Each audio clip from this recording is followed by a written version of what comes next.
Record.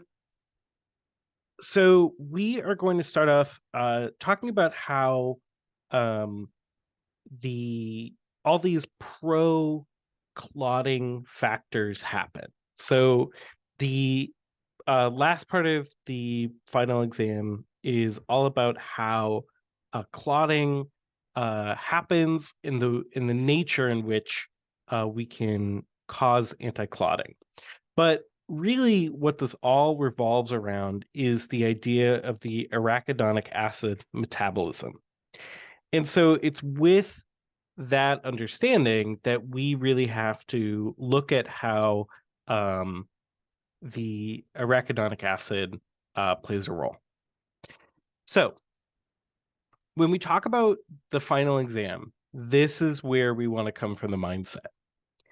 It all begins with the molecule linoleic acid, which is a essential fatty acid found in the cell membrane.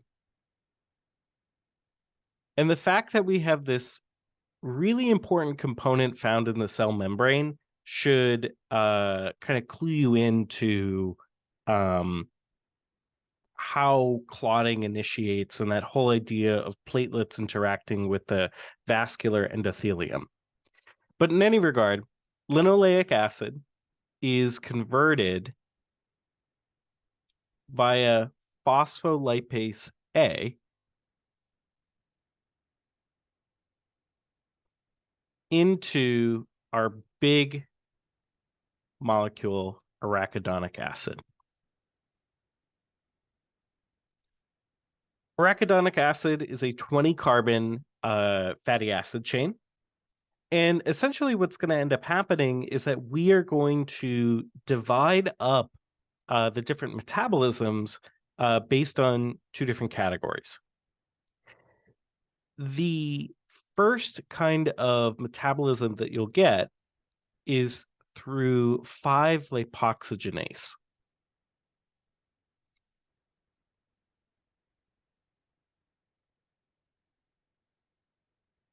And what this is going to produce is a couple of precursor molecules. First it goes through something called 5-HPETE, but eventually this is what produces all of our leukotrienes. And does anybody know what the function of the leukotrienes are? Where do those play a role?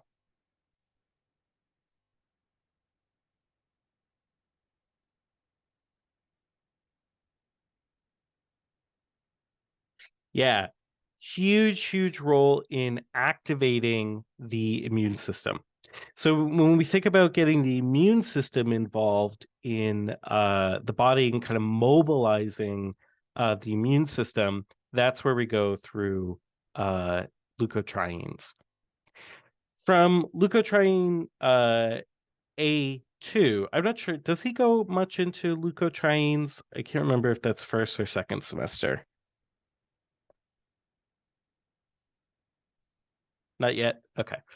For now, we'll just leave it off. From here, that we get all of our other interleukins that we love to talk about. That eventually you get to things like asthma, and you get to things like neutrophilia, all that sort of vasodilation stuff. But in terms of this exam, where we are focused on is this other metabolism pathway. And the first thing that ends up happening is that arachidonic acid is converted into prostaglandin H2.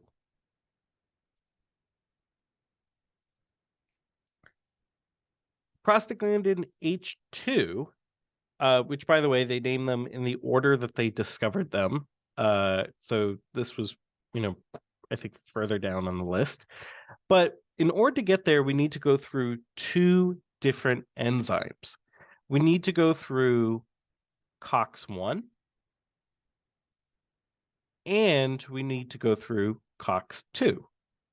They're both subsequent uh, uh, enzymes.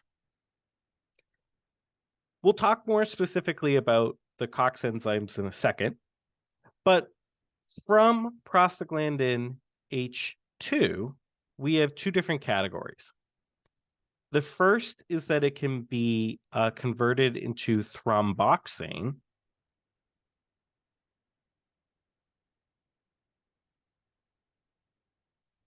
And the other pathway is that it can be converted into all of our other prostaglandins.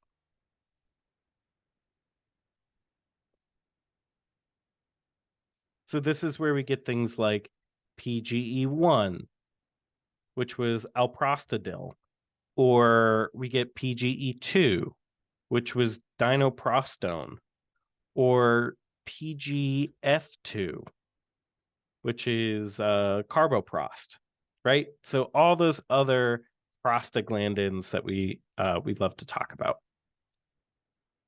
The one that I'm going to pick out specifically, which is more important for what we're going to be talking about, is prostacyclin.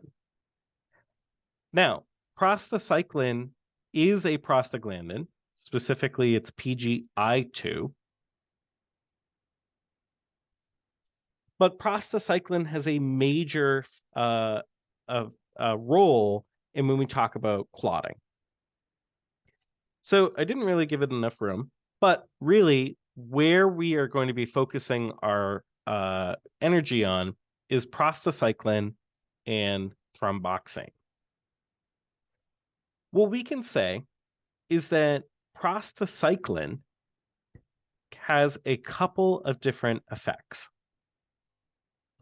So the activation of prostacyclin dependent receptors, or in other words, when we talk about the function of prostacyclin, the first is that we get vascular smooth muscle relaxation.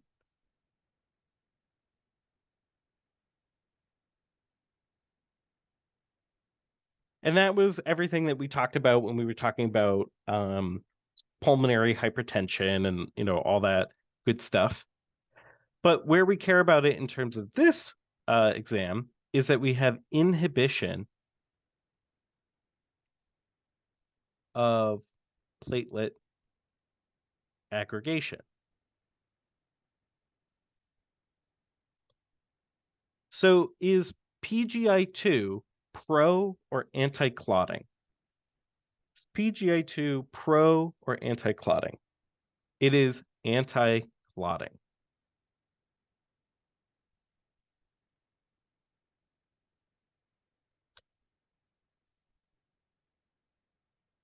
When we look at thromboxane,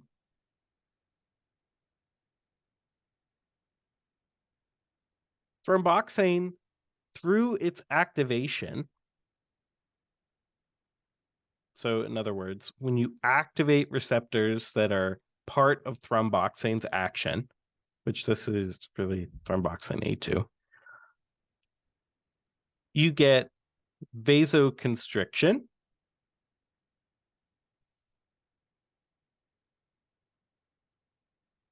and you get it promotes platelet aggregation.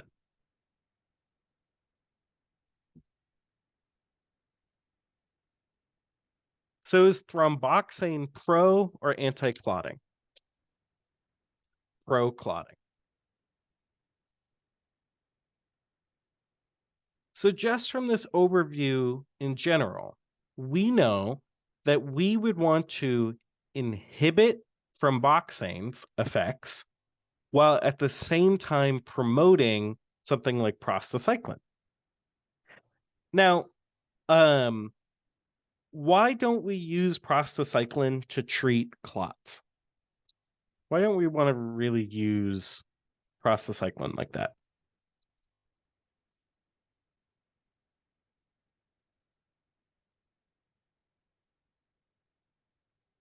Well, it's going to be anti-clotting, right?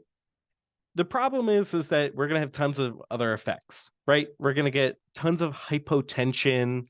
We're going to get, tons and tons and tons of different effects across the body. So you also get that jaw pain, it's not great as a drug, right? In a pinch, if it was the only thing you had available, sure. But what that leaves us is the need to use drugs that affect thromboxane. And that's really where we're falling in. That's really where we are going to be using thromboxane.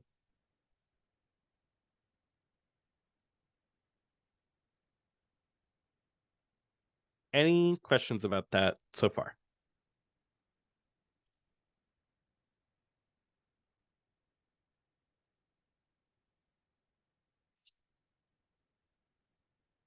All right. So let's move on and let's take a look at what happens when we have a clot. Uh, as you know, one of uh, the when how do I want to put this? When we look at the blood vessel, we have our blood that's moving in the middle. Then we have a ring of endothelial cells. And then what's just on the other side of the endothelial cells? What's this second layer? The membrane would be kind of, both sides of the endothelium. So here's all those cells. Blood's in the middle. It would be smooth muscle, right? Because we know that in order for the diameter of the blood vessel to change, we need to push and pull the smooth muscle, which was that whole sort of deal when we talked about nitric oxide and how it has to travel between the different layers. When we talk about the role of platelets, which platelets are all going to be in the middle of the vessel, we don't want them to be forming clots when there's no damage. And that's really what the big factor is when we talk about platelets, is that they can only function when damage is present in the blood vessel. So let's take a look at what happens. So normally you would have your nice blood vessel, right? Here's my endothelium. Floating in my blood is my red blood cells. But I also have platelets.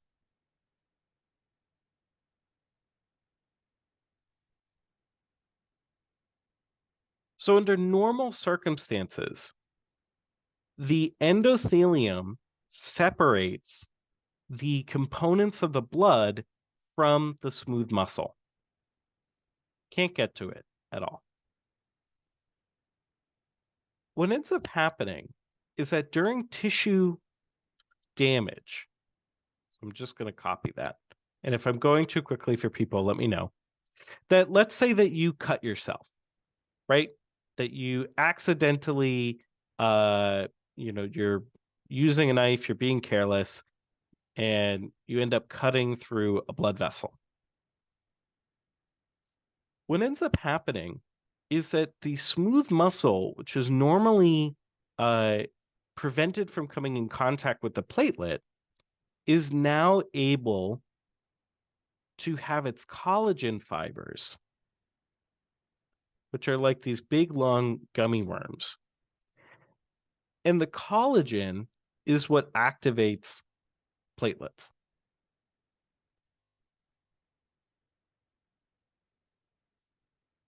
Any questions so far?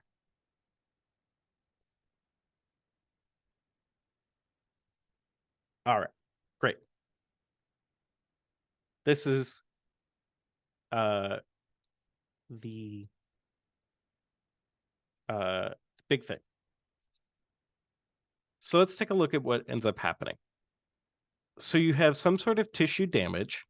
So you cut yourself. What is the first thing that the body is going to do? Is that it's going to have nerve stimulation, right? Your body's going to react to the fact that you've just hurt yourself. And the big thing that ends up getting released is endothelin. Does anybody remember what endothelin does?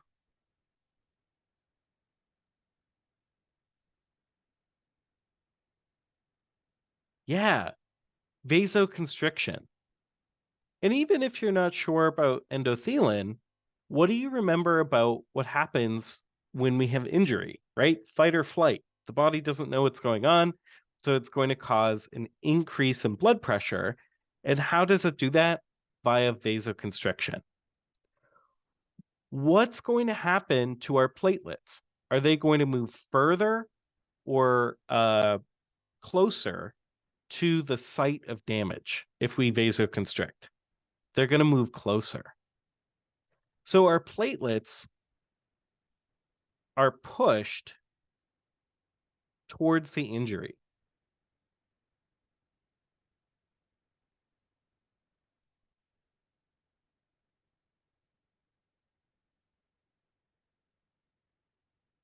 Now, a platelet is kind of like a jelly bean.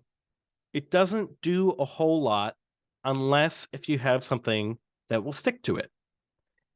So, in addition to red blood cells and platelets, you have these little clumps of protein in your blood called von Willebrand factor.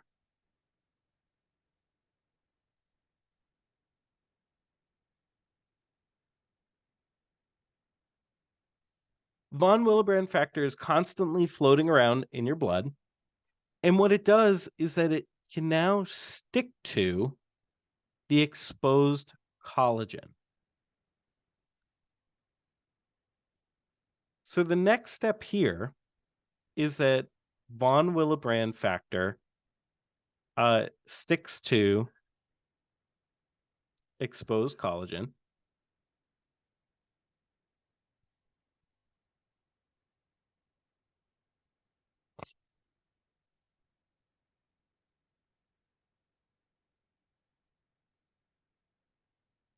And it's at this point that we start to actually uh, have hemostasis begin.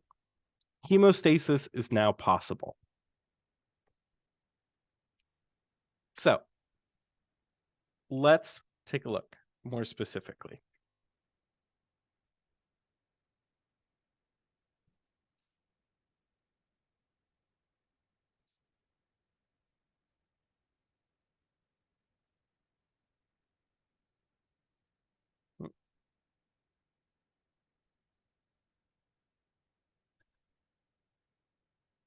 Now that our von Willebrand factor has attached to the collagen, our platelet is now going to adhere to the von Willebrand factor.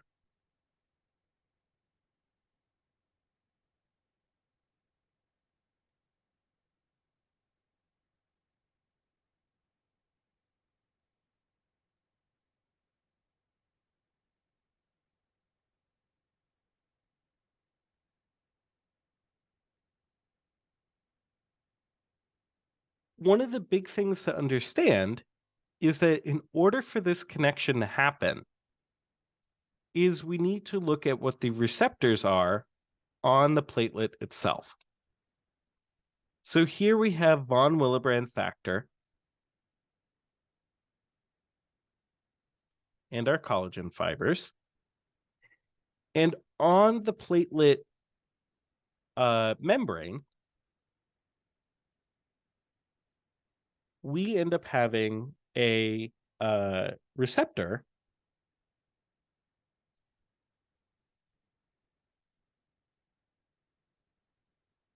called GP1BR.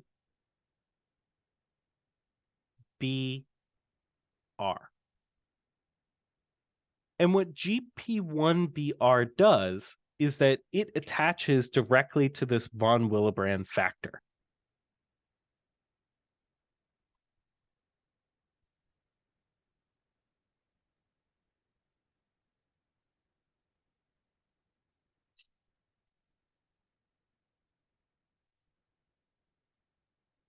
Oop, I'm going to run out of room in a second. As soon as our platelet attaches to the von Willebrand factor, it undergoes a really big change. And this is where we get platelet activation.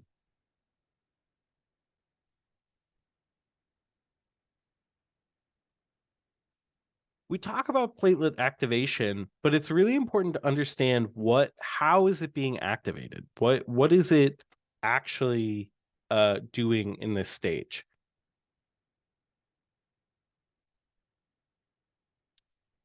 So if I grab a cool image for you, so it's going to be too big, a little bit too big.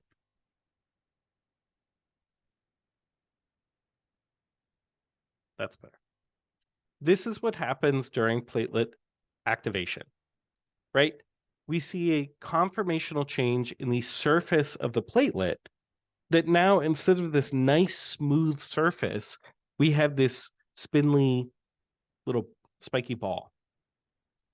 What is the purpose of the platelet undergoing this activation? Why is it important for it to change what it looks like? Aggregation, yep, that's going to be a really big factor into it. But essentially, we're increasing the surface area, right? Now we're facilitating aggregation by making it all this spindly shape, right? So it's not enough to just activate the receptor and say, oh, now it's going to start releasing a bunch of different things. We actually have to change the shape of the platelet itself. All right.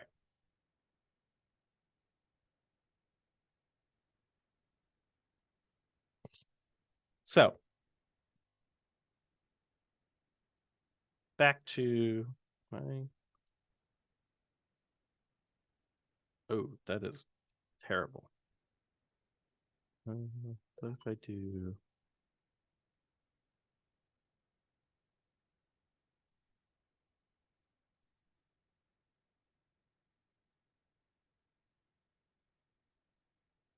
There we go. All right.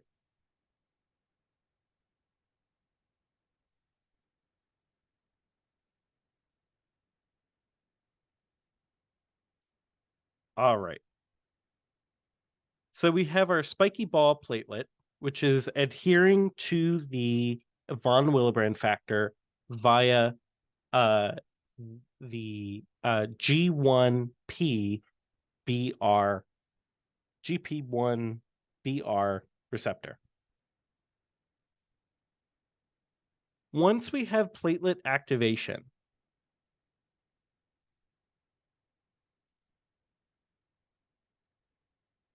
the fact that a platelet was able to find the site of injury is a miracle.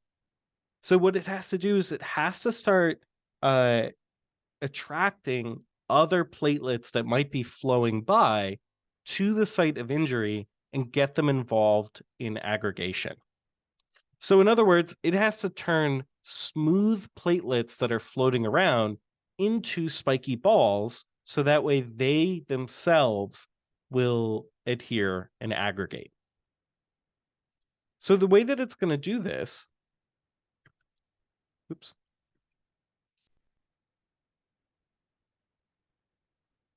whoops,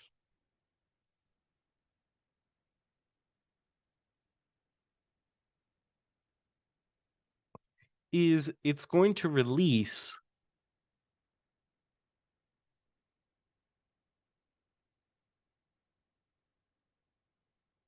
tons and tons of mediators.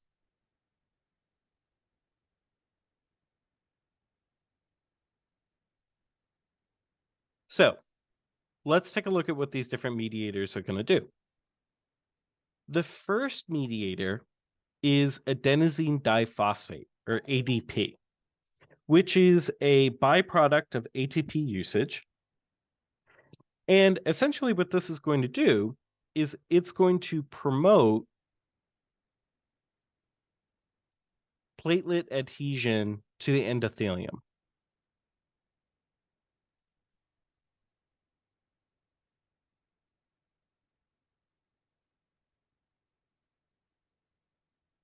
So instead of necessarily needing to only connect to von Willebrand factor, ADP is going to allow our platelets to maybe stick to the endothelium instead, right?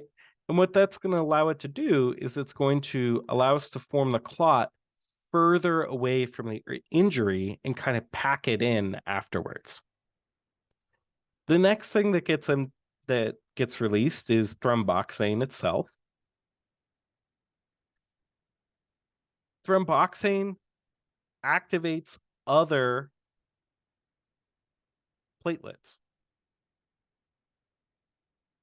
So one activated platelet, because it connects with von Willebrand factor, will now release a mediator that activates platelets that have not come in contact with von Willebrand factor. So where ADP allows platelets to connect to the endothelium, thromboxane is going to turn them from their smooth shape into spiky ball shape.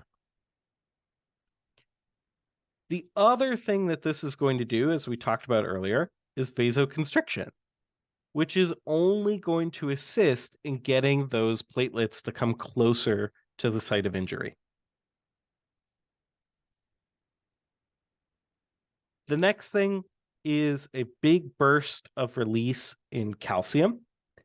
And this is going to play more a factor in secondary hemostasis, which we will talk about in a second.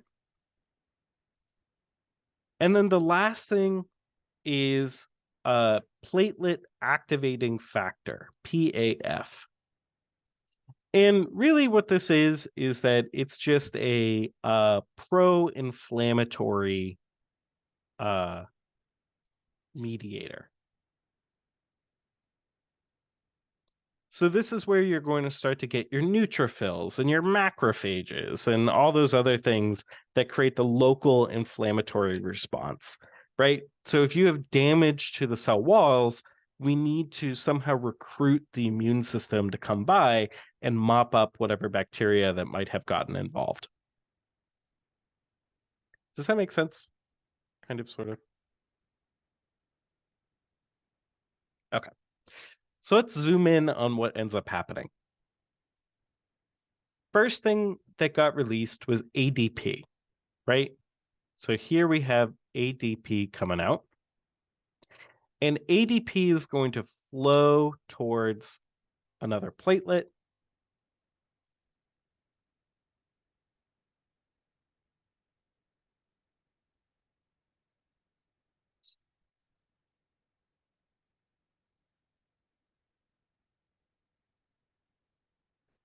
And, well, let's actually say, some thromboxane as well.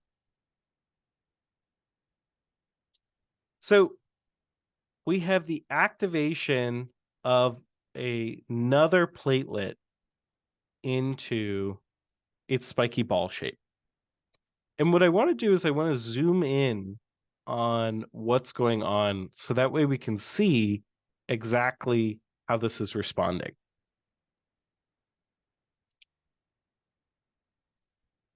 The first thing that we have to look at is the receptor P2Y12.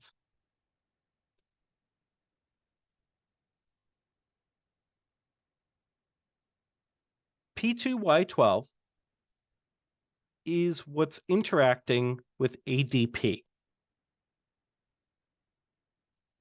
What ends up happening with ADP is that this is going to promote protein synthesis.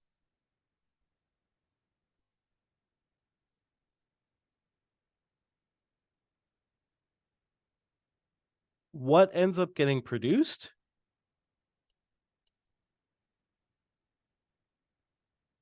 is the receptor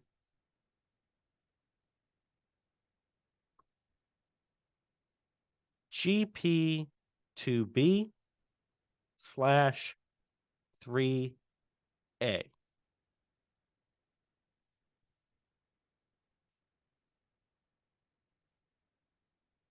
So via ADP, we have the production of a very, very, very important receptor because this is going to play a role in fibrin cross-linking, which we will talk about in a second. But I want you to know is that that initial platelet is going to allow for further platelets to come in and create the clot that we're worried about.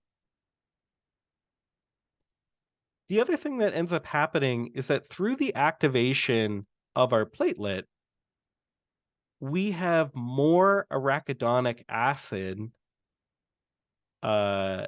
metabolism through the COX enzymes.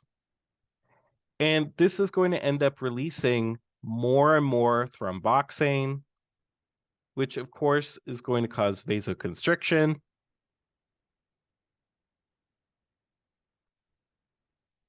And promoting aggregation.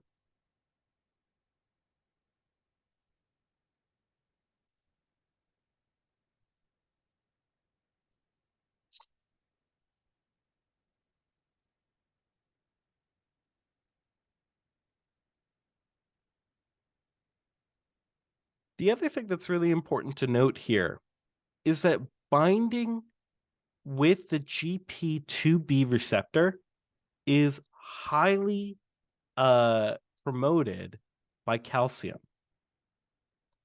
Where are we getting this calcium from?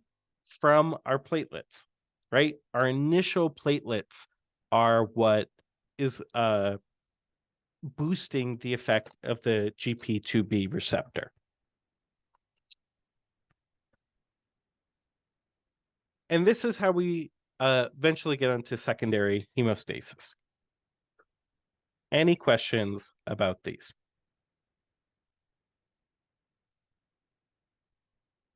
Okay. All right. What I want to do before we move on is I want to talk about the drugs that play a role in these receptors that we just talked about before we start diving into, you know, the clotting cascade. Because the clotting cascade always confuses people. There's lots and lots of different steps into it. So I don't want to have the drugs that we care about get lost. So the first drugs that we're going to look at are the COX inhibitors.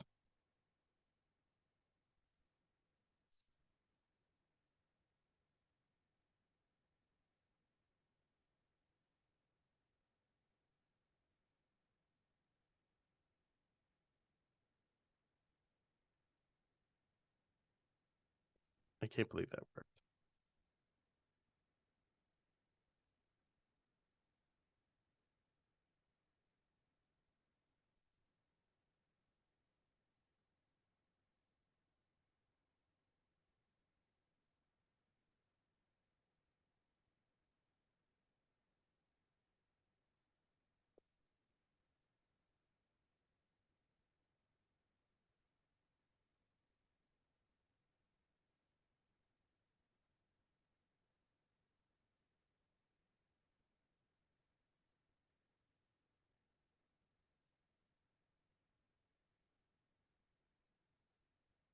All right.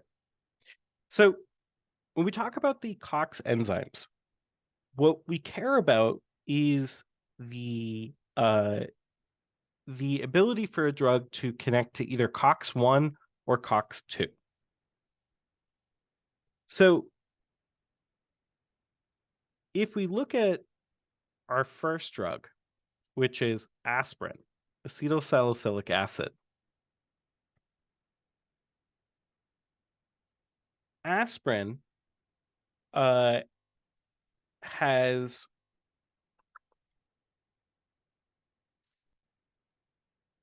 well, it had say it like this.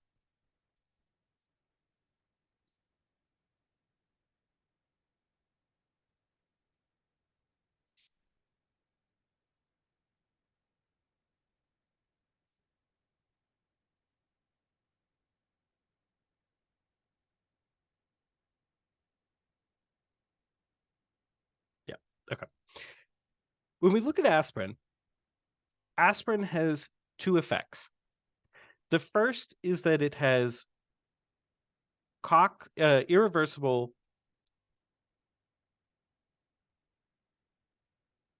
COX-1 inhibition. It also has irreversible COX-2 inhibition. The problem is that its inhibition of the different enzyme is completely dose dependent. So at low doses, it only has a effect on COX-1, whereas at high doses, it has an effect on COX-1 and COX-2.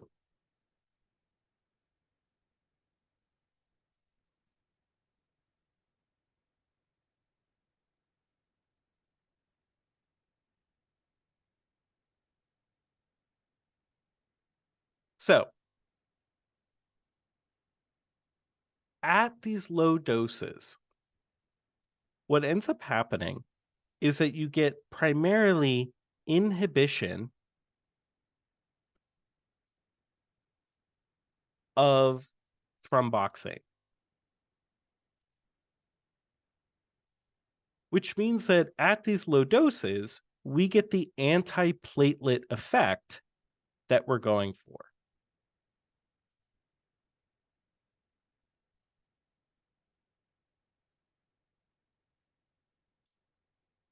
At high doses, by inhibiting COX-2, we get the inhibition of the precursor to all of these guys, which I should have filled in, which is PGG2. But really, what we end up getting is the inhibition of PGI2. Really just all of them. Of all the prostaglandins plus thromboxane.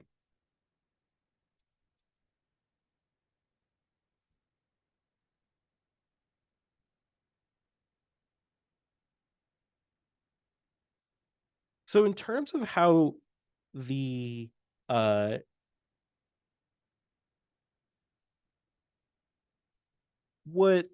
do I want to put this? Well, okay. Because of the inhibition of PGI2, we end up getting the anti pyretic effect, so anti-fever effect that we see from aspirin. By inhibiting our other prostaglandins, we see the anti-inflammatory action of aspirin as well.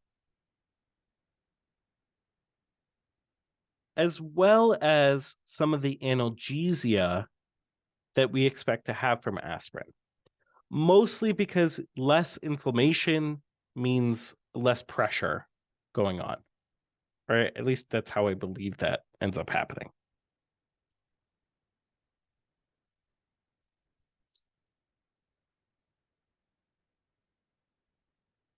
What's important to note here is how we divide aspirin's effect based on the different cells that get affected by the COX inhibition. What do I mean by that? Essentially, what ends up happening is that in regular cells,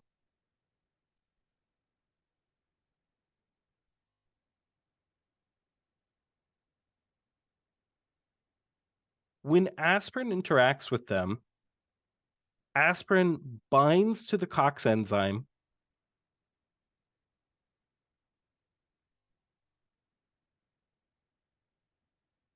which ends up irreversibly inhibiting it.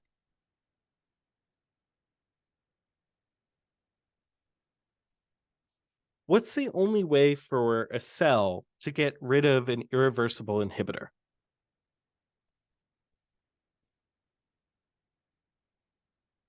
What's the only way for a cell to get rid of an irreversible inhibitor?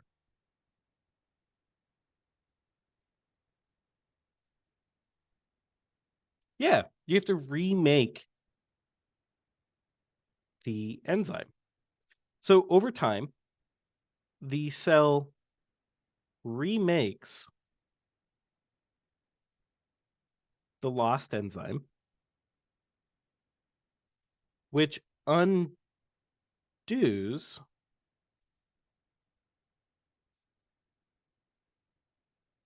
the aspirin.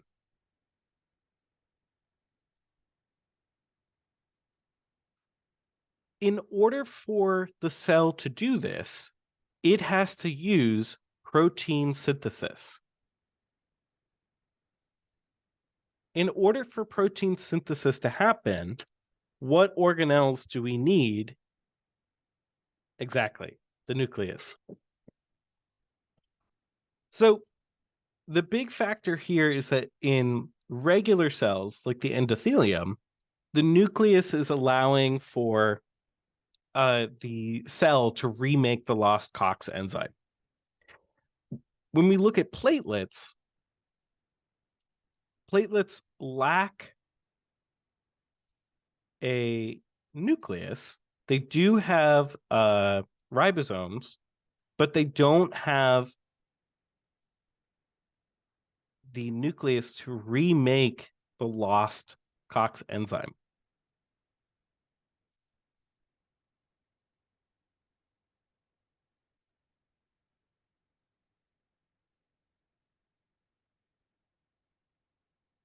So you give someone 81 milligrams of aspirin. How long does it last? How long do we see the antiplatelet effect of aspirin?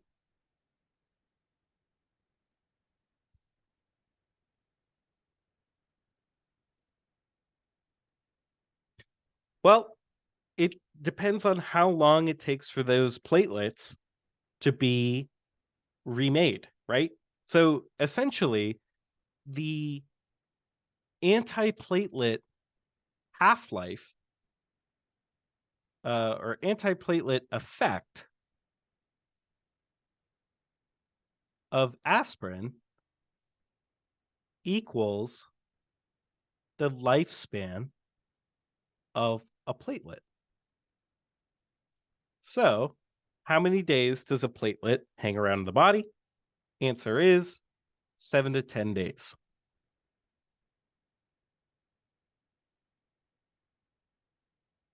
So, if you were to somehow saturate every platelet in the body with aspirin, you would have 7 days of antiplatelet effect before those platelets got remade. Well, what ends up happening is that, a certain chunk of even if you give one dose of aspirin, a certain chunk of those platelets are going to get destroyed within that day. And so, 7% are going to be, unaffected. And then the next day. So you have to keep taking aspirin every day. But essentially, what this means is that after about 7 to 10 days, we know that aspirin is working at its maximal effect, right? Because after 7 days, what percentage of platelets are affected by aspirin? 100%.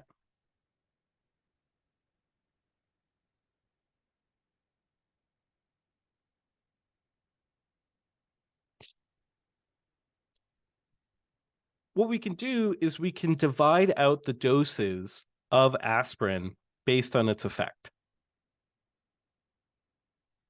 So when we talk about a low dose of aspirin, this is talking about the antiplatelet effect. What is the range? What doses are we giving for antiplatelet?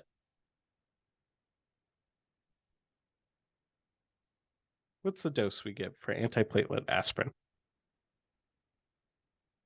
Normally we give 81 milligrams, but as long as you are below 300 milligrams, you have only the antiplatelet effect. Your medium dose or intermediate dose is where we're starting to get the anti-fever and analgesia.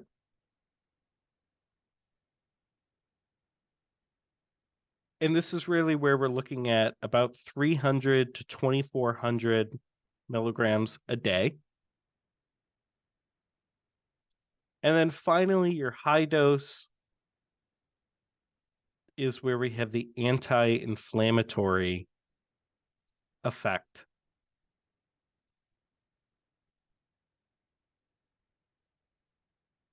Which is above 2,400 milligrams.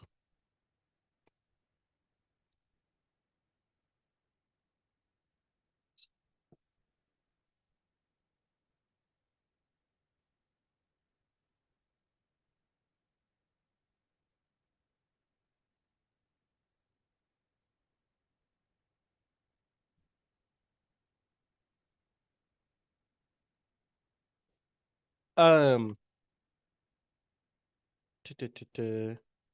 By the way, does anybody know why it's 81 milligrams?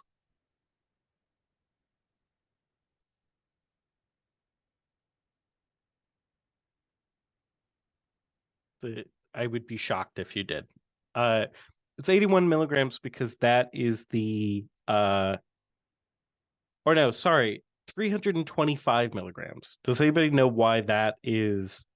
Why the like standard dose of aspirin 325? It's equal to five. It's the weight of 5 barley seeds. So a barley seed is 81 milligrams, and so 5 of them make the dose of aspirin. Um, you know, a barley seed, like a wheat seed, like a literally a seed you would find on a plant. If anybody's ever heard of the grain unit of measurement, that's what they went by. So it was 5 grains, which was the dose of aspirin at the time. Now, bear in mind that aspirin was created, 1820s, right? So, all right. Um, let's take a look at the side effects. Uh, aspirin has a number of side effects. Some of them are mediated because it is literally toxic. Uh, this would be salicylate toxicity. Did he go into salicylate toxicity or did he just talk about it?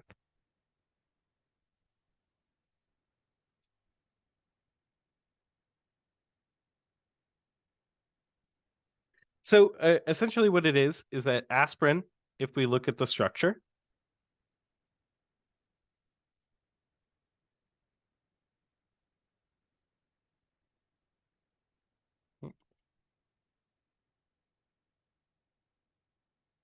here's the structure of aspirin. And so we know that aspirin is acetyl salicylic acid. So the acetyl portion is just this guy down here, where the salicylic acid portion is this guy.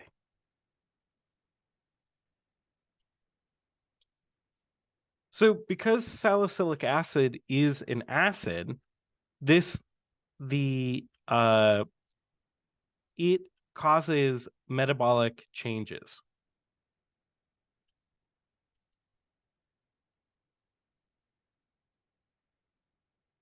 So this leads to things like metabolic acidosis,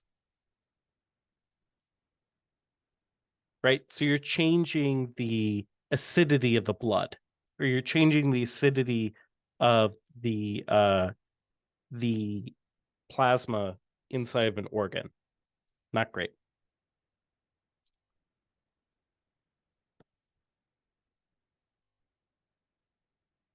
Okay.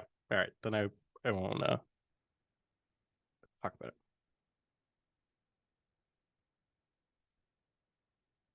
Uh, the other thing that ends up happening is in the GI tract.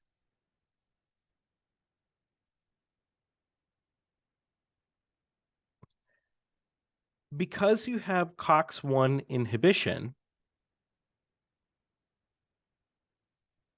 this is going to decrease the production of prostaglandin H2, which is eventually going to decrease the production of prostaglandin E2. And prostaglandin E2 is a giant promoter of gastric mucus, as well as bicarbonate, which eventually is going to raise the acidity in the stomach.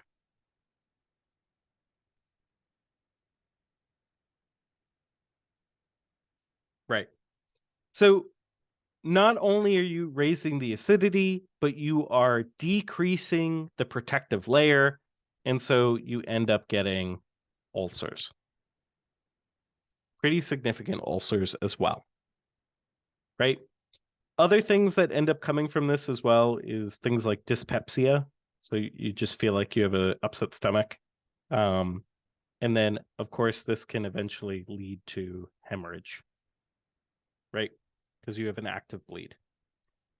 What I will note is that when you have high doses of salicylate, salicylic acid causes pyloric sphincter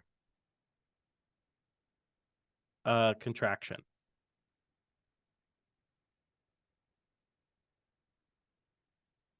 which means that you have aspirin sitting in the stomach longer.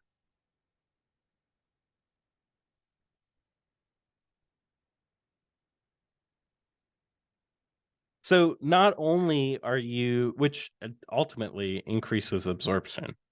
So if someone is, overdosing on aspirin, the function of aspirin is to absorb more of it.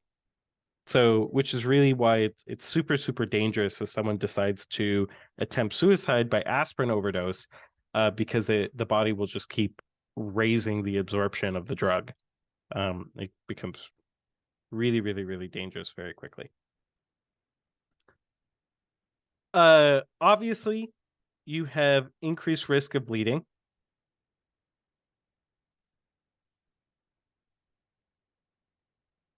However, is there a maximal effect?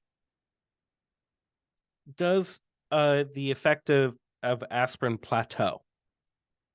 Yeah, it does, right? Because you can only affect 100% of the platelets, right? So you have an increased risk of bleeding, but it's not the worst bleeding possible by all of our antiplatelet drugs.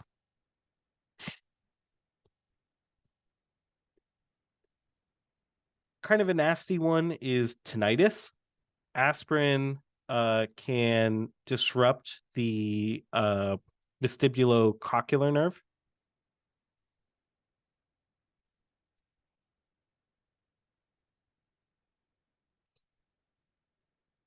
AKI, huge part of uh, of long-term aspirin use, mostly because it is directly toxic. So you end up with acute interstitial nephritis. And then, of course, allergies.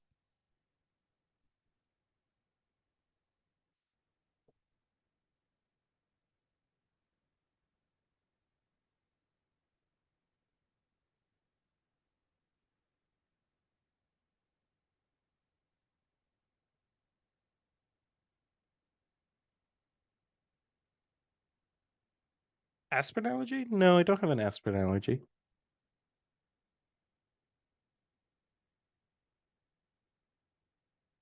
Lots of people do. It's very, very common. Um, don't give aspirin to young children. Someone under 2 years old cannot have aspirin. Do not give them aspirin. They'll develop Ray's syndrome and probably die. Um, and then uh, don't give in gout. So if we talk about contraindications, first is a child under 2 years old and gout. Why not in gout? It's an acid. Yeah,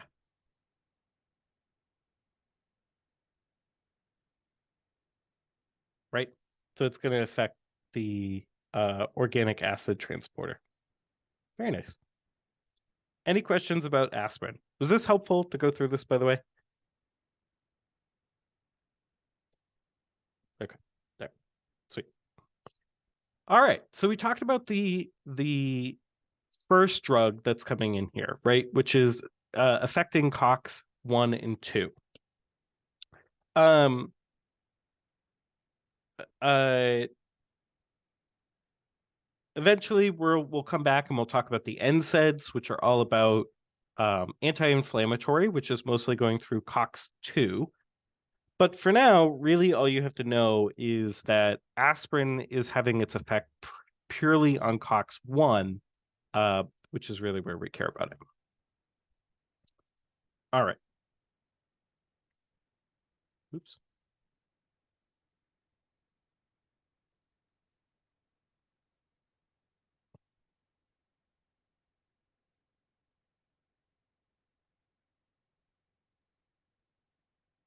All right. Let's talk about our next class of drugs. Oh, can pregnant women take it? Uh, I think so. I don't think it's contraindicated in pregnancy. Um, I think it's only contraindicated in young children. So the reason is that go up and after this, for some bedtime reading, look up this condition, Ray's syndrome. The reason is because aspirin interacts with viruses that young children come in contact with. So what ends up happening is that a child gets a viral illness caused by like varicella or influenza that ends up causing a fever. And so someone goes and they say, oh, I'll give them aspirin. Because of the virus altering the metabolism of this of the aspirin in the liver, it causes massive hepatotoxicity, and you put that young kid through liver failure, and then they became encephalitic and everything. Yeah, give them ibuprofen, give them Tylenol. Don't give them aspirin. You cannot give young children. Really, you shouldn't be giving any child below the age of 19. Yeah, yeah, yeah. Nobody below the age of, you know, Yeah, baby aspirin is not for babies. So do not give a child, especially a febrile child, aspirin. Aspirin is a terrible, terrible thing to give a child.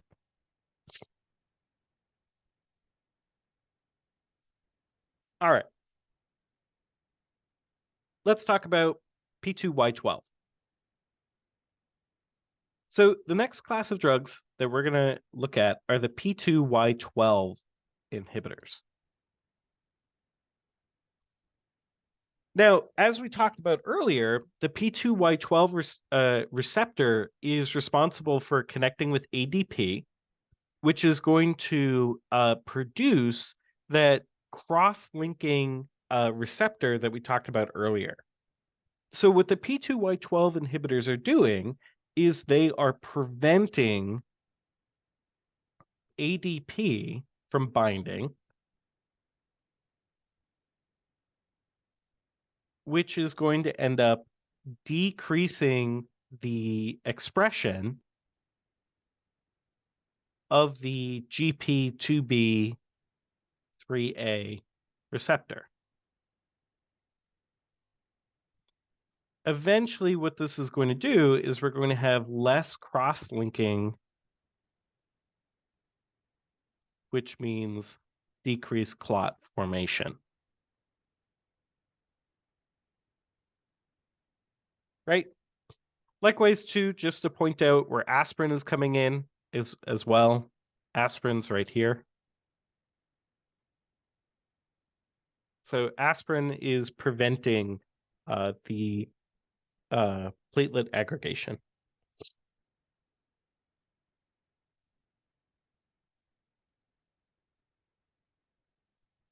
So we have a number of P2Y12 drugs. Can anybody think of one? It's like the biggest one. Clopidogrel.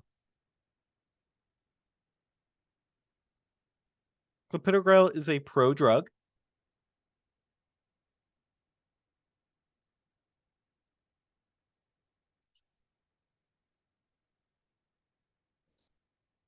And does anybody know what enzyme clopidogrel is dependent on?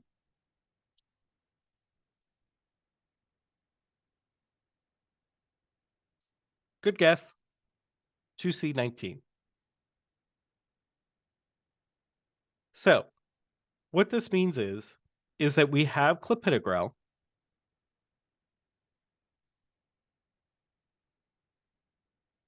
It has to go through 2C19 into its active drug form. What kinds of people, based on we talked about pharmacogenomics yesterday, what kind of people do we not? It's a prodrug. It is active before, but it is way more active afterwards. It still makes it a prodrug. I will fight him on this because I had to write a huge paper about it. But in any regard, what kinds of people would be bad choices to get clopidogrel?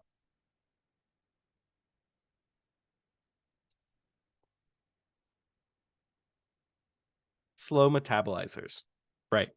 So it's contraindicated in people who are slow metabolizers.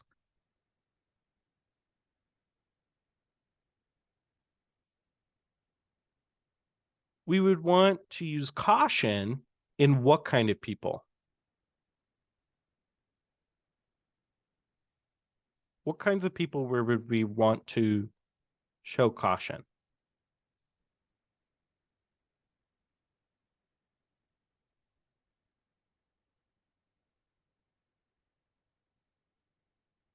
Liver failure is more of just like a type of slow metabolizers, but fast metabolizers, right? We would be converting it to its active form too quickly, which would then mean that we're putting someone at risk of bleeding out very, very, very quickly, right? So maybe not a good first choice, or we lower the dose initially, right? And then we have tons of drug-drug interactions with 2C19 inhibitors.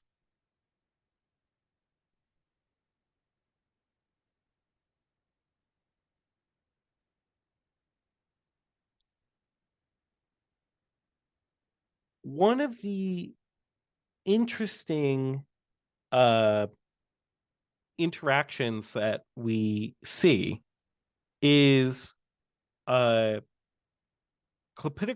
with omeprazole.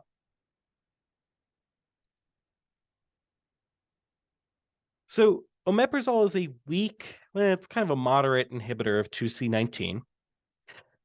But why do you think we specifically point out clopidogrel versus omeprazole versus other 2C19 inhibitors, like strong ones? So other ones would be things like fluconazole or gemfibrozil or fluvoxamine. Why do you think we worry more about omeprazole than we do about these guys?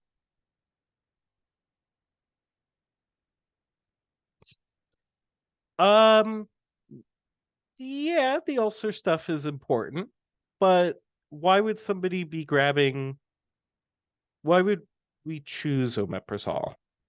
Or how does omeprazole get chosen? I guess is the big question.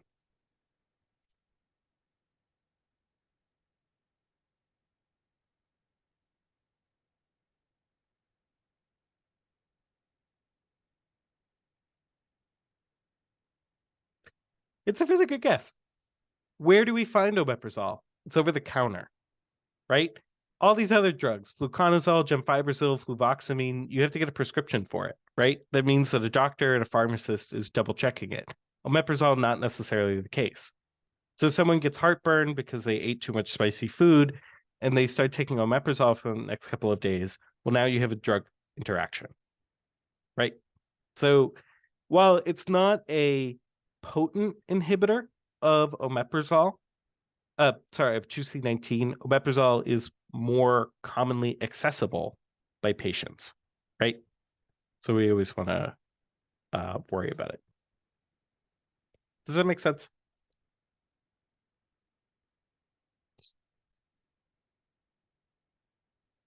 All right, sweet.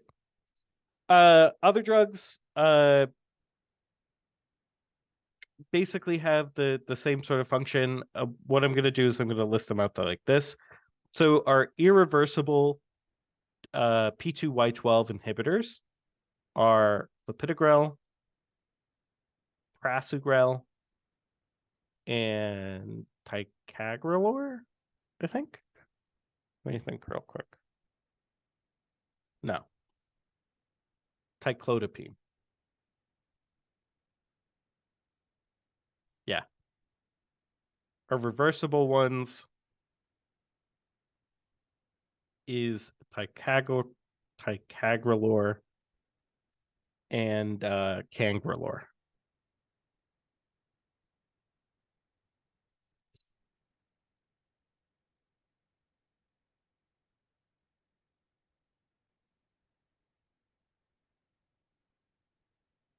Da, da, da. Um,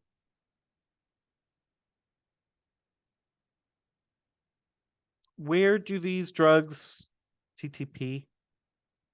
TTP. Oh. I see what you're saying. Yeah.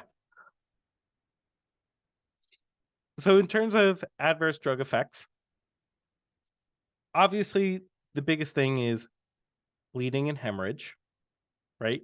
If you ever give a drug that inhibits clotting, um, then you have a risk of hemorrhage and bleeding. What I will say is that it does have a smaller risk than aspirin, right? So it's a better choice for someone who maybe is at higher risk of bleeding. Allergy is still possible. people can be allergic to clopidogrel, right? So anaphylaxis, angioedema, that sort of thing.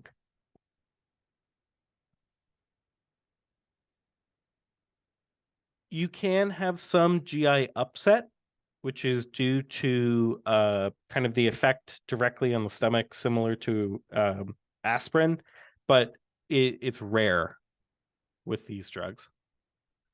And then really the biggest thing that we worry about is thrombocytic thrombocytopenia penic purpura. Did he talk a lot about this, or did he kind of just mention it?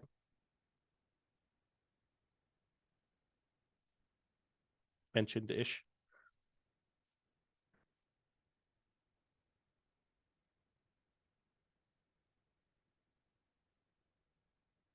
Um, Essentially, what ends up happening here is this is a condition where you get microscopic clots in the microvasculature.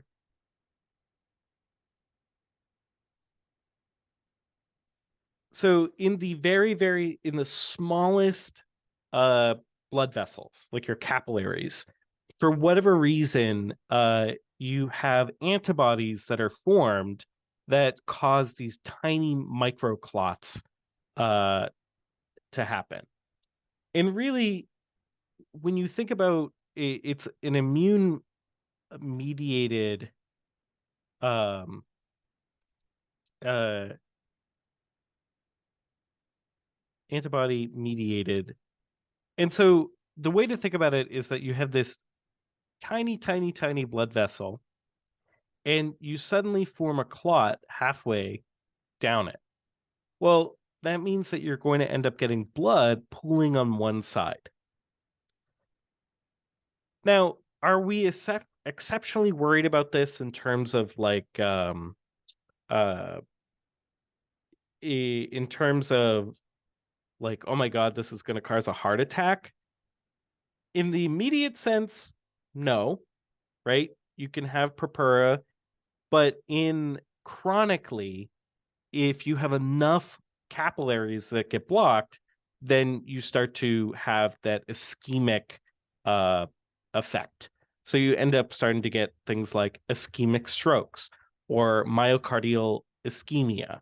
Um, Really, where we start to see these issues is in other organs like the liver, the kidney, the GI tract. Um, and so it gets pretty it can get pretty bad if it's not uh, treated quickly enough. Um, just to show you guys what it looks like, because it is kind of interesting.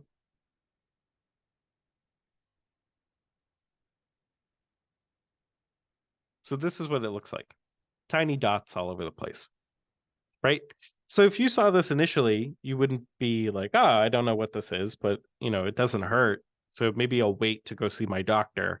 But then what ends up happening is that, it gets worse and worse and worse and worse, right? Then you get these tiny clots that get dislodged, and then you have major issues later on. So not great. TTP. Um, ba, ba, ba.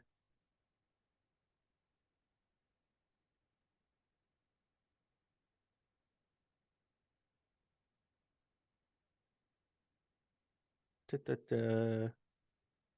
Anything else? No, I think that's pretty much it.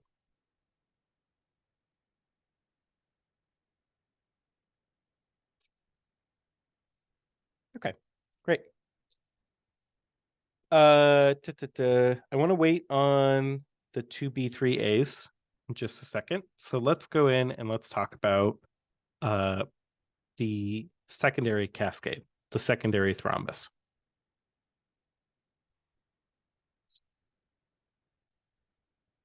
All right.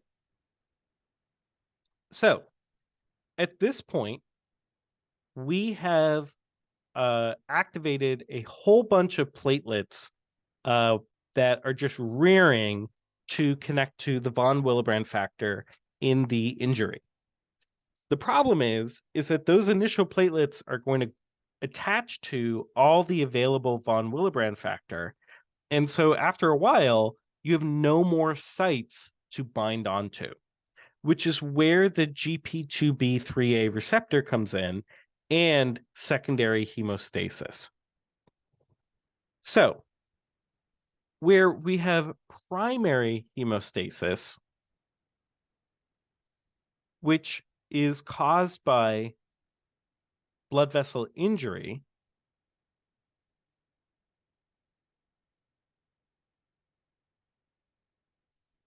and the result is the initial white thrombus. And the white thrombus is just those initial platelets that are able to connect to the von Willebrand factor initially, right? So they're able to directly connect into the site of injury. So here's a good diagram of that. So here we have, the injury that was going on.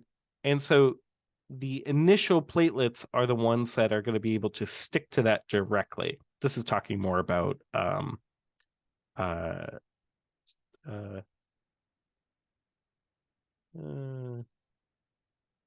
this was better. Where we have to move on to is the red thrombus. And so secondary hemostasis is really going to be the goal of the body to get to. So the cause of secondary hemostasis being activated is platelet activation.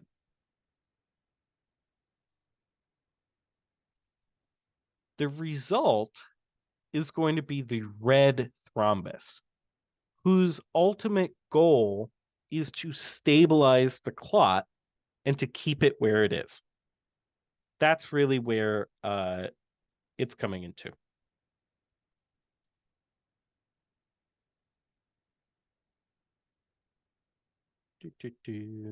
Need to go back to.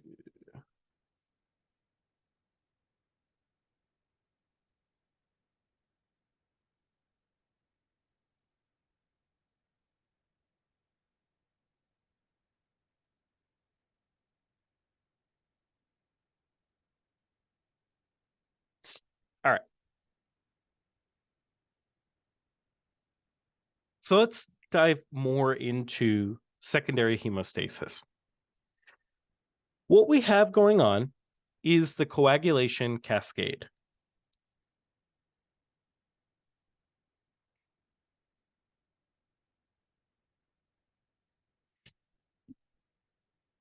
What we have going on in the coagulation cascade is initially just extrinsic pathway. Sorry. Right? We talked about this where the clot initially forms because of blood vessel injury. So, of course, when we talk about coagulation, the only thing that's available is because of tissue injury. So what ends up happening is that floating around is factor 7.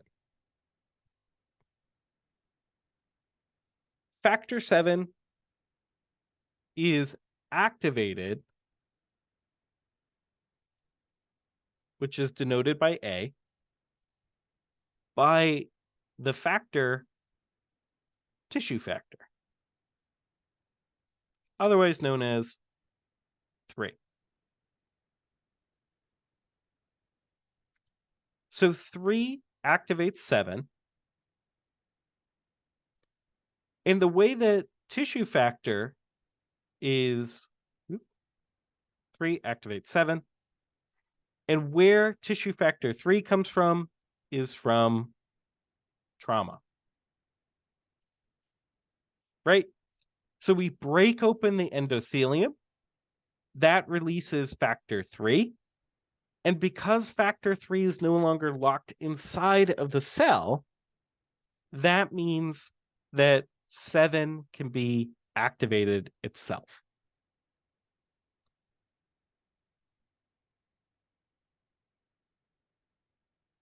Any questions about that?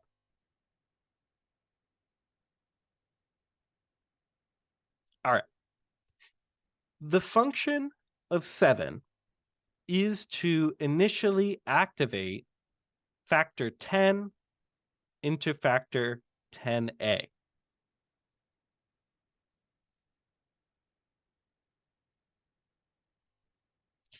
Now, we talked about how earlier that the extrinsic pathway is caused by trauma, but that can only take us so far. So what needs to happen next is the intrinsic pathway, or the ability for the body to ramp up the clotting cascade based on activated platelets. So what happens here? It all starts with factor 12, which is activated into 12A, right? What does this is collagen and activated platelets. So all the things that happen in the primary hemostasis is what is contributing to the intrinsic pathway.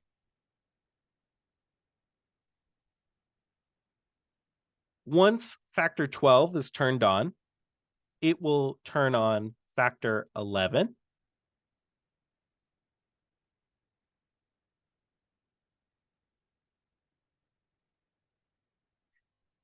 And factor 11 is going to, I need to move this over.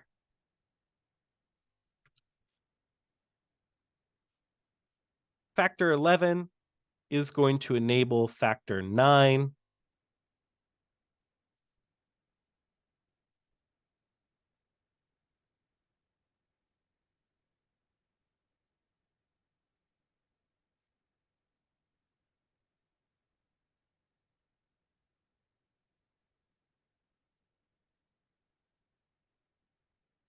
And then finally, 9 is going to allow 10.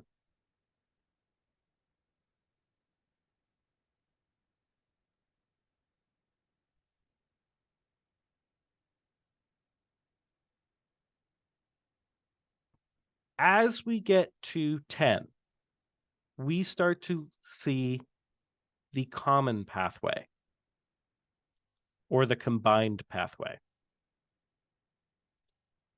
So no matter if we have initial trauma, which activates 10, or we have the intrinsic pathway, what ends up happening is that factor 10 and factor 5 come together to convert prothrombin to thrombin.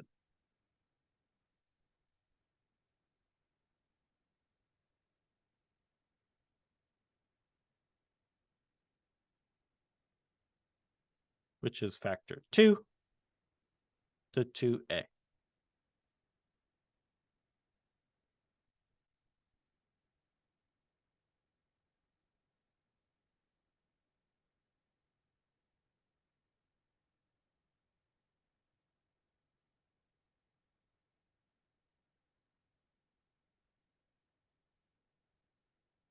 The last step here, now that we've gotten to thrombin, is the use of it to cleave fibrinogen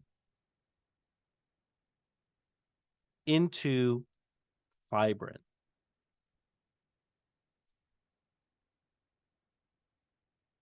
Now that we've produced fibrin, we can start to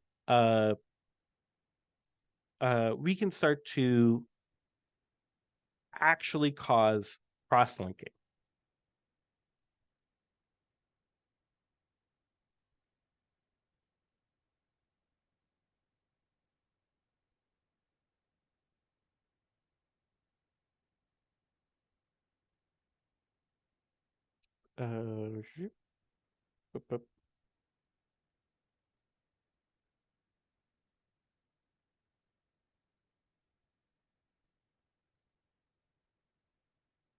All right. At this point, what ends up happening is we have our platelets, which are nice and activated, that have that GP2B 3A receptor on them. So here we have one platelet that is floating around in the blood, and we have another platelet that was lucky enough to bind to von Willebrand factor.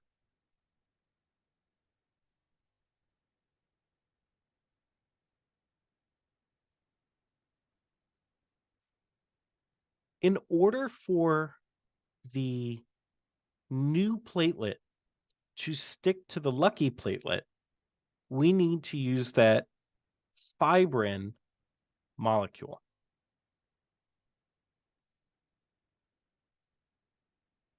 It's the fibrin cross-linking that creates the red thrombus.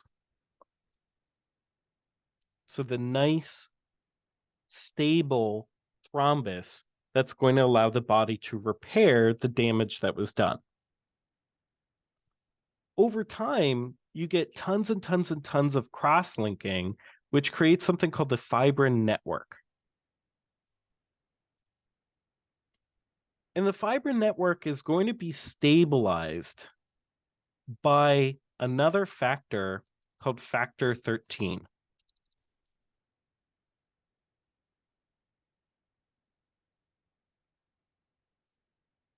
So 13, fibrin, all of our different platelets are going to stick together and create this big mesh. And that mesh is going to enable us to stop the bleeding over time.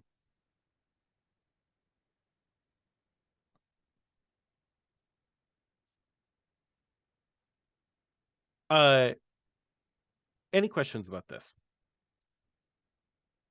Any questions about the cascade or anything in between?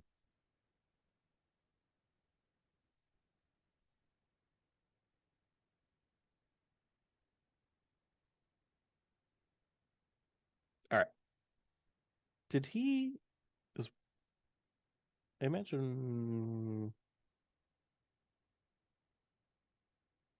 yeah. All right. We'll come back to the cascade in just a second.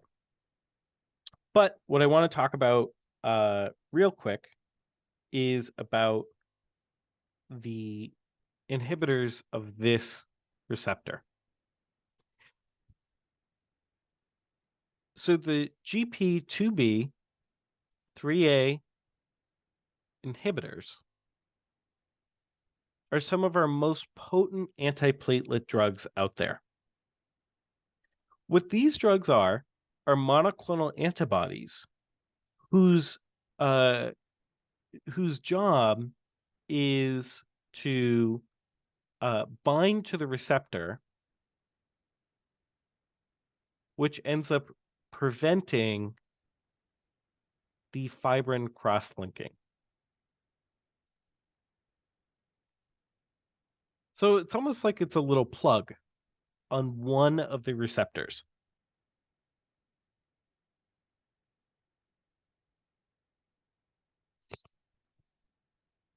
What ends up happening here is that you get major inhibition of platelet function.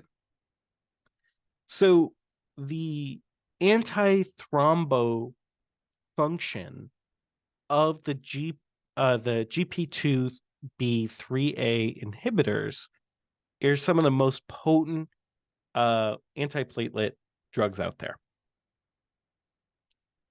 So the way to kind of remember this, at least how I do, is the first drug is abciximab, which I always remember it because it's ABC, which goes to the receptor 1, 2, 3, like 2 and 3, ABC.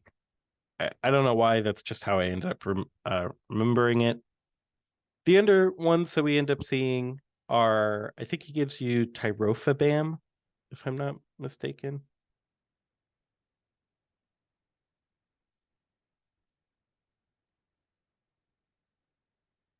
And probably antifibotide.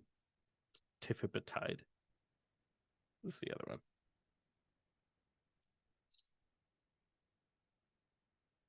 Really, the big one that gets used that I've seen is abciximab.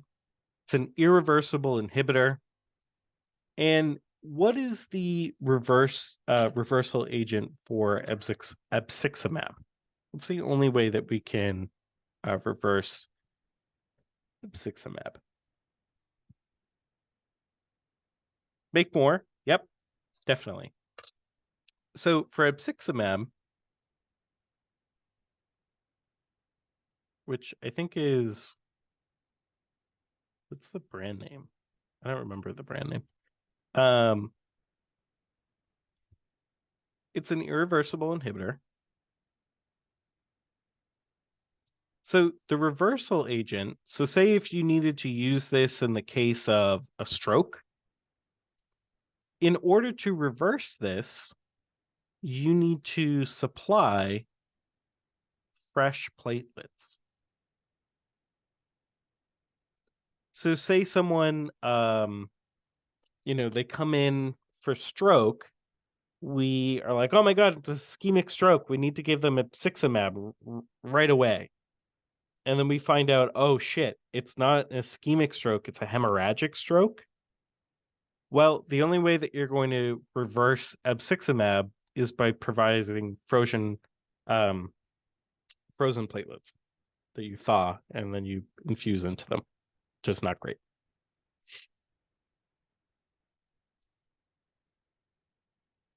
Any questions about that? Could you repeat just that last part real quick? Yeah. So if we have someone that we need to reverse abciximab with, then we supply them with fresh platelets from a donor, essentially. So they're called frozen packed platelets, FPP, I think, and it's the only way that you can reverse these drugs. It's because they're irreversible, right? That's why. Correct. Yep. Thank you. No problem. All right. Let's go back up to the clotting cascade. And let's talk about the anticoagulants. One of the questions that I get from people is, what is the difference between antiplatelet and anticoagulant? What's the difference between these? Who has a good idea?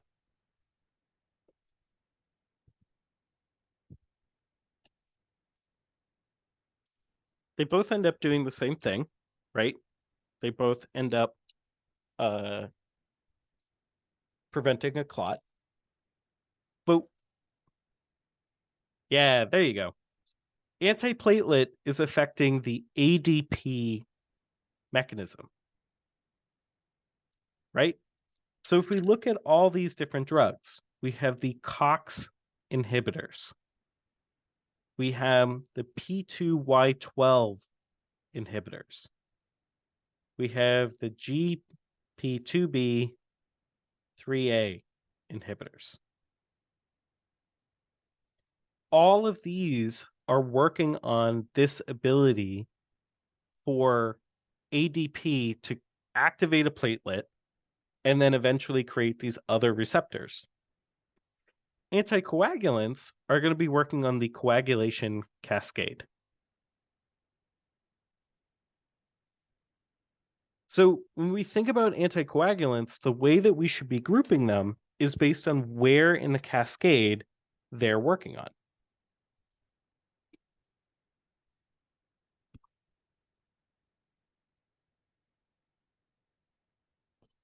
All right. So when we look at our, I should put a new layer.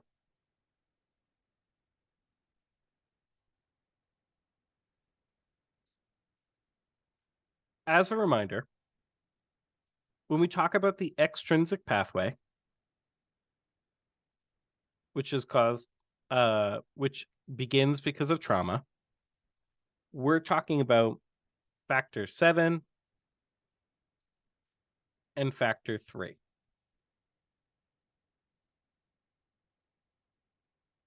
Both of these come together to come to factor 10.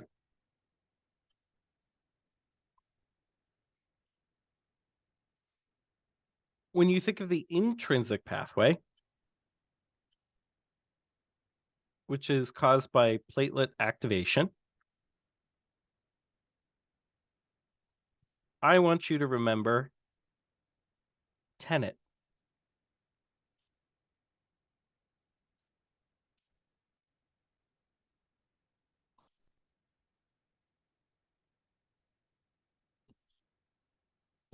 So the way that this works is that it goes factor 12 to factor 8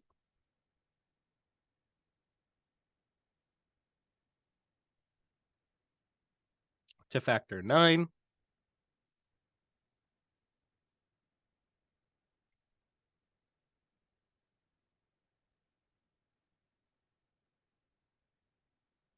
that crazy?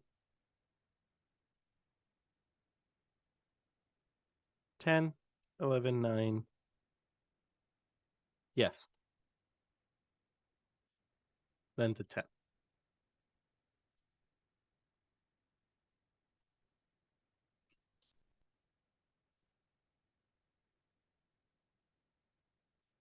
By the way, 7 plus 3 equals 10. So you have 10 and you have 10. So the goal is to get to 10. That's how I remember the cascade.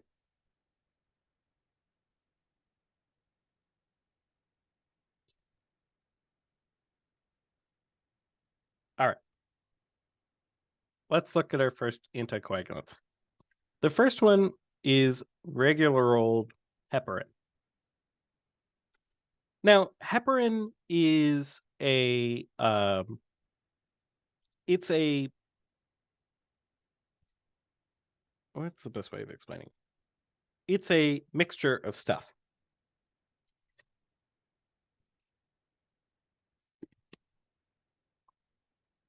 How do I want to, you know what? I think this is the best way of doing it.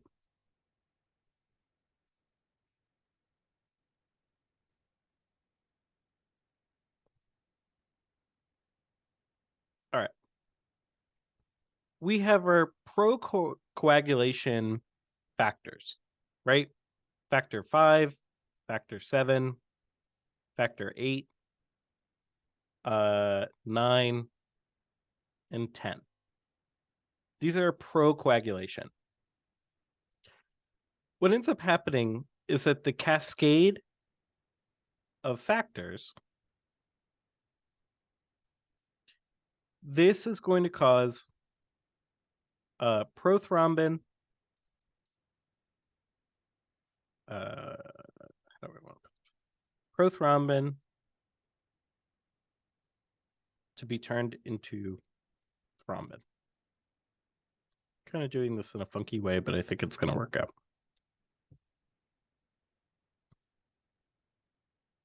Which, if we remember, prothrombin is 2 and thrombin is 2A.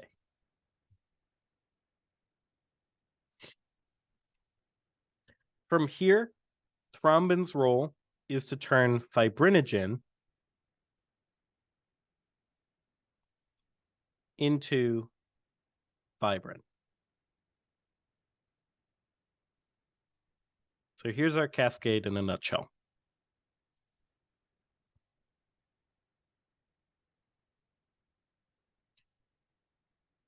There is another factor called antithrombin 3.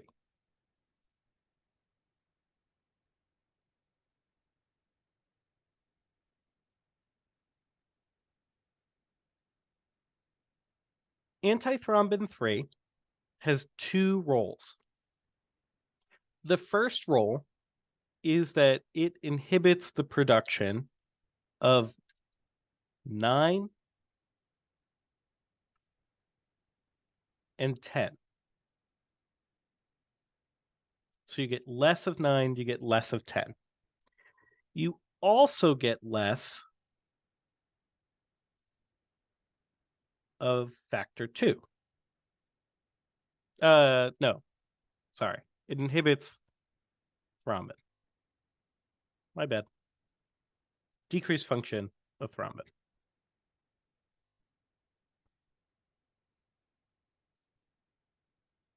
The other role that antithrombin has is in a different uh, molecule called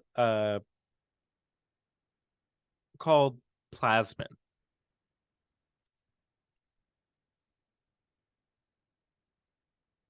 Plasmin's role is to come up and cut fibrin, as well as to come in and cut fibrinogen.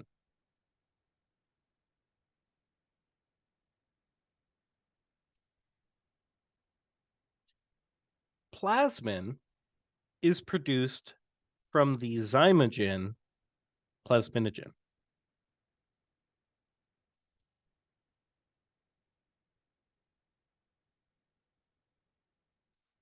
There are two molecules responsible for turning on, for converting plasminogen into plasmin. The first is tissue plasminogen activator, TPA, whose role is to turn on this conversion.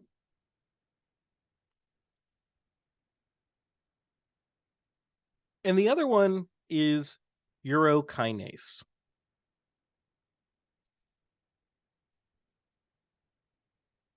Which I'm not sure if he talked about or not. But both of them are going to increase the production of plasmin, which means that we're breaking down fibrin and fibrinogen.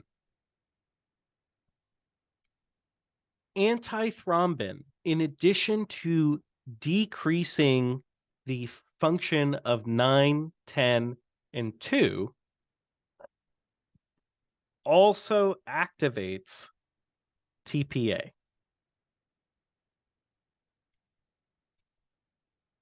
So antithrombin 3 has two effects: directly on the cascade itself, as well as increasing the cutting of fibrin.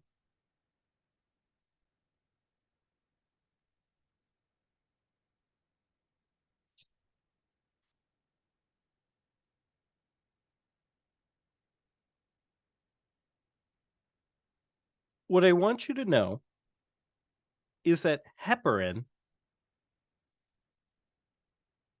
fits into antithrombin 3. So in terms of where heparin is creating its mechanism of action is by turning on antithrombin 3.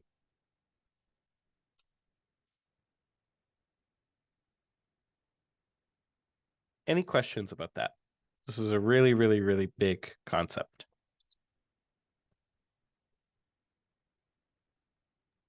Yeah, could you run that one back real quick? Yeah. Thank you. So antithrombins 3, its role is to come in and prevent the action of factor 9, 10, and 2. So on its own, it's going to be decreasing fibrin, which means that we have less fibrin cross-linking, right? Fibrin cross-link, which eventually leads to clotting. So the function of antithrombin 3 is to prevent fibrin, which then eventually prevents the clot. What's special about antithrombin 3, though, is it has this other effect of converting plasminogen into plasmin. Plasmin actively breaks down fibrin. So not only is antithrombin just preventing new clots from forming, but it's also going to start breaking down current clots. And that's where heparin's role as an anticoagulant comes in. What it's doing is that it is working on not only preventing new clots, but breaking down the current clot that might be there, which is where we are using this drug. Does that make sense? Any questions about that? All right, thank you. Okay. All right.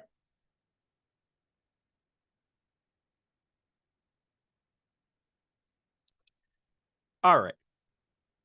The other thing that we have to talk about here is a couple of other proteins that are playing a role in the clotting cascade. Did he talk about protein S and C at all? I don't want to go into it if he didn't. No? All right. Then I'm not going to go into it because it complicates things a little bit more than I want to.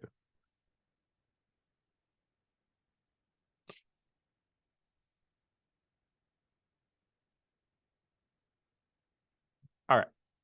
So heparin is a animal sourced version of antithrombin 3. Sorry, that's wrong. Heparin activates antithrombin 3, or it promotes the action of antithrombin 3. When we talk about low molecular weight heparins or unfractionated heparins, yeah.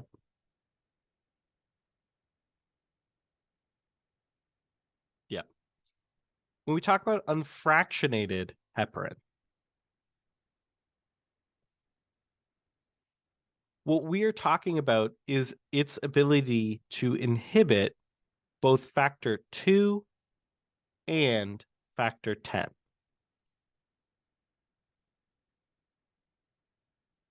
Right? So the heparin by itself is working on plasmin, which I will put that in here. But activate plasmin. Heparin itself is working on plasmin as well as 2 and 10. That's really where its big kind of function comes in.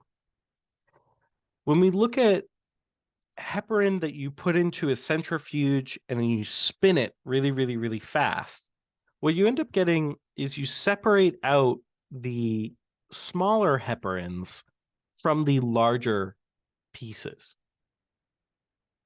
And what this does is that it primarily is inhibiting factor 2.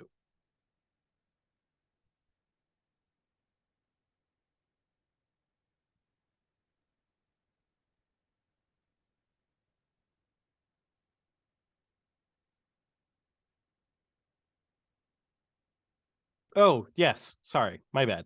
Factor 10. Factor 10. Yes. I'm thinking of fondaparinux, which I think is no. Fondaparinux is 3A. Let me look at my notes real quick before I keep talking nonsense.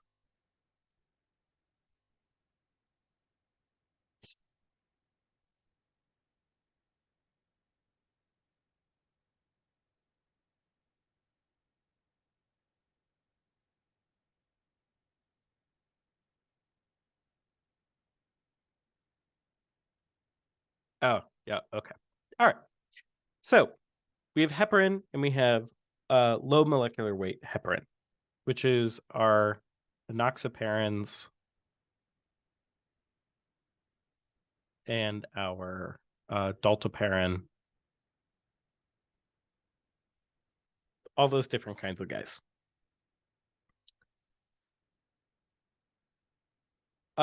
What's important to know about um, the different kinds of heparins is uh, the way that we measure them, as well as the specific effects that they end up having.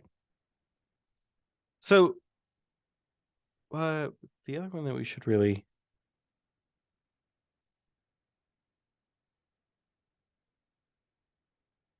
should we list them here? Let's give myself some more room, and then we'll do that. All right. So we have our unfractionated heparin, which has factor 2 and 10 activity. We have low molecular weight heparins, which is only working on factor 10. And then we have synthetic heparins, which would be fondaparinux.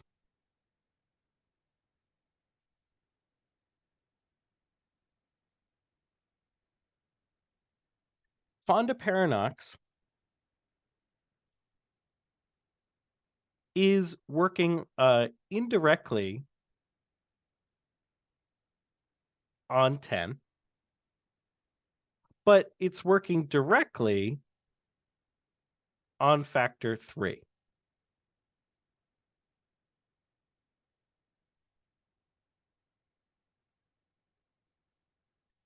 So what we have going on here is we have unfractionated heparin, which comes directly from animals. I think it comes from pigs. Then you have a low molecular weight, which is recombinant. And then you have fondaparinux, which is completely synthetic.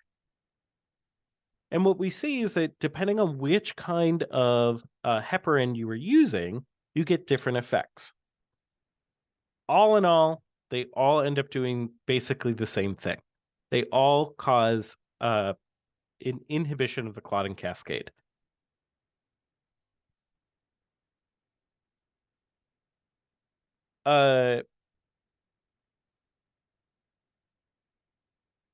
I think so. I think it comes from pigs, if I remember correctly. I think I don't think it counts though. Uh, I think it's still it comes from pig intestines, but I think it comes from I think it's allowed in uh it's permissible for Muslims, but I don't think it's permissible for Jews. It is it's permissible. I don't think it's halal, but I think it's permissible. Because Islam allows for non-halal means if it saves the person.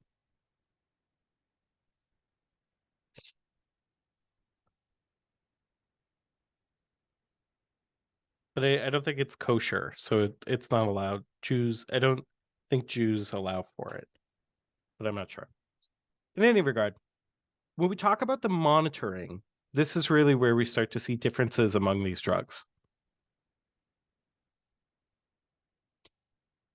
For unfractionated heparin, we can monitor it in two ways. The first is based on factor 2, which is the PTT, or activated prothrombin time.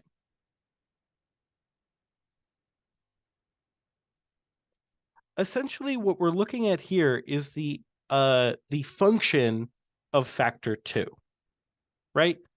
We know that heparin is working on factor 2, so let's come up with a test to determine how well that's working. For factor 10, we use the factor 10A synthesis test activity. So we can measure how well heparin is doing based on either APTT or the factor 10 activity. For low molecular weight heparins, so things like enoxaparin, which test are we going to be using?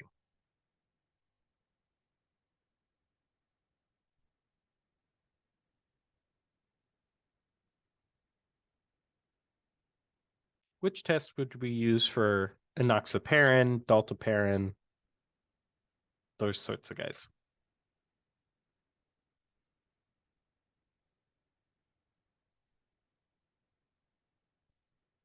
Well, because it works on factor 10, we're going to be using only factor 10A.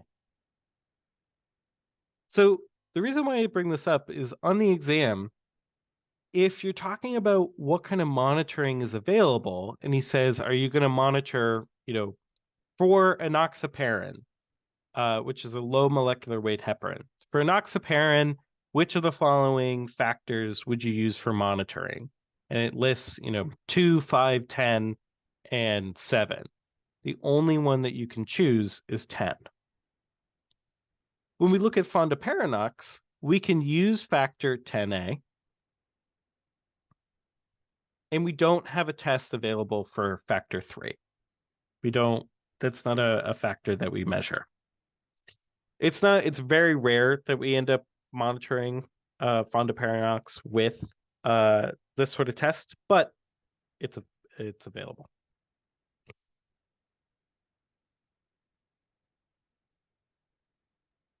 Yes, 100%. You have to know which drugs are in which category. Yep, you have to know which drugs work on what factor. 100%. All right. Let's talk about antidote.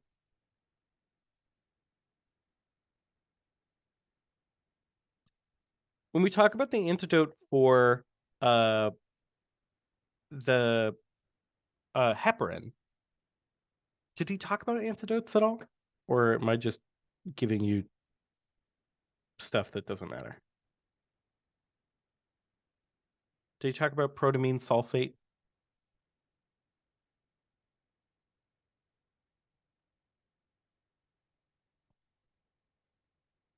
He did? Okay. For heparin, we can use protamine sulfate, which is a negative ion that's going to be attracted to the positive heparin. So essentially what ends up happening is that you have the positive drug being connected to the negative ion. When we look at low molecular weight heparin, it does not work with protamine sulfate. It's not an antidote that will work. So what we end up having to give, well, actually, I don't think there is an antidote for it. Maybe there is. I know that we can give half of it. 50% response reversal.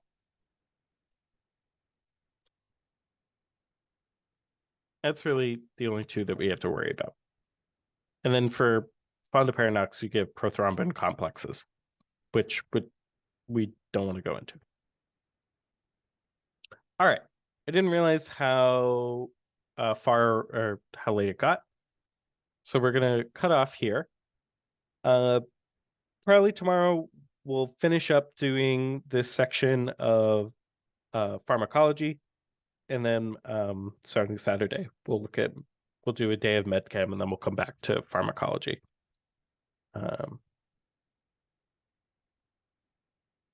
I think we'll be able to finish pharmacology tomorrow. We got through a lot more than I thought we were going to get through. But all right, take care, everyone.